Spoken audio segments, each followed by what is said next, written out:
술 취해서 결혼은 무효야. 무슨 내용인가요? 누구 내용이냐면 헐리우드 배우죠. 니콜라스 케이지와 관련된 소식입니다. 올해 3월에 니콜라스 케이지가 미국 현지 법원에 혼인 무효 신청을 했다라는 소식이 전달이 됐는데요.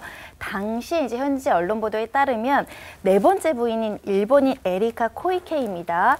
이 라스베이거스 연방지방법원에 혼인 신청서 내고 혼인식구를 올렸는데 나흘이 지난 시점이죠. 27일에 니콜라스 케이지의 이 결혼은 무효다라고 주장하면서 법적 절차에 들어갔다라고 합니다. 아니, 4일 만에 이런 거예요?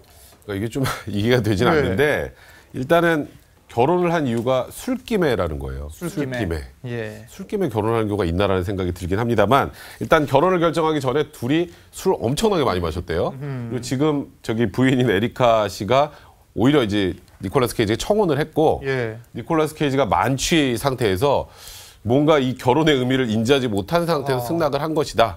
근데 그러니까 이 지금 혼인 자체는 혼인 의사가 없이 한 혼인이 무효다라고 주장을 하는 겁니다. 아니, 그래도 어느 정도 기간을 갖고 만났을 거 아니에요? 보통 우리가 술 때문에 아무런 생각 없이 결혼했다고 하면 처음 보는 사람이랑 술을 먹다가 너무 신나서 예를 들면 뭐 라스베이거스에서 가서 결혼을 했다 이렇게 얘기를 해야 되는데 이 둘은 그때 만난 게 아니에요. 1년 동안 이미 교제를 한 사이입니다. 그 전에 4월에 어디 카리브해에 있는 곳을 휴가를 갔다가 교제를 시작하면서 거의 1년 동안 교제를 했고요.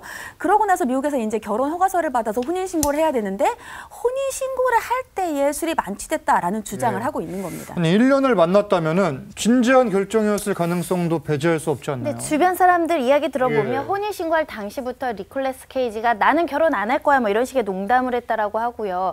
결혼식하고 몇 시간 뒤에 호텔을 갔는데 호텔에서 심한 언쟁을 목격한 목격자들도 다수 있다라는 겁니다. 그리고 목격자들 진술에 따르면 두 사람은 굉장히 만취한 상태, 술에 취한 상태였다라고 알려지고 있습니다. 그러면 결혼식은 뭐 제대로 치렀습니까?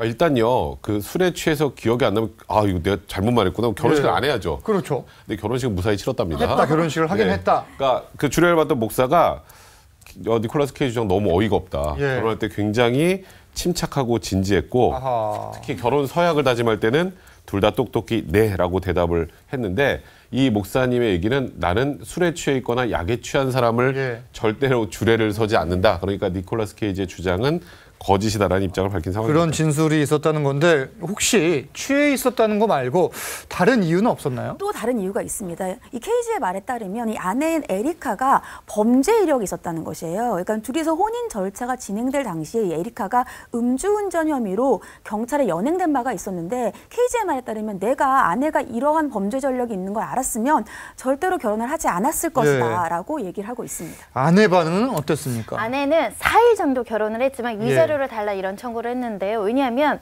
니콜라스 케이지의 최근 논란과 의혹 때문에 내가 취업 기회를 잃었다 이런 주장을 했고요.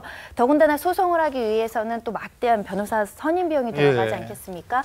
이런 비용도 달라 취업 기회까지 잃었다라고 주장하고 있습니다. 자, 이 두 사람 어떻게 됐습니까? 일단은 이혼한 것으로 알려졌습니다. 이건 뭐 혼인 무효가 되기는 좀 어려운 상황이고 혼인 무효를 주장한 건 아마도 혼인 자체가 성립을 하지 않은 뭐 재산분할 이런 문제들이 안 생기기 때문에 그런 게 아닌가라고 추정할 수 있는데 뭐 그 내부적으로 이제 위자료 소송 결과가 어떻게 되는지 이런 부분들은 정확하게 알려지지 않은 상황입니다. 배우로서는 큰 인기를 얻었지만 이 가정사는 그렇게 순탄치만은 않은 것 같아요. 네, 맞습니다. 왜냐하면 이번이 네 번째 이혼이기 때문입니다. 첫 번째 부인은요, 이 배우 패트리샤 아커즈였고요. 두 번째는 엘비스 프레슬리의 딸, 그리고 세 번째는 우리에게 익숙했던 한국인 앨리스 킴과 12년의 결혼 생활을 끝으로 이혼을 했는데요. 이번에는 단 4인의 결혼 생활을 마침으로써 네 번째 파경을 맞았습니다. 자, 취해서 한 혼인신고 내용을 봤는데 우리나라에서 이런 소송이 제기된다. 어떻게 됩니까? 혼인 무효 요건이 굉장히 엄격하고요. 정말 혼인 신고를 할 의사조차가 없었던 상황이면 모를까. 취해서 하더라도 홧김에 하더라도 또는 부모를 설득하기 위해서 형식적으로 하더라도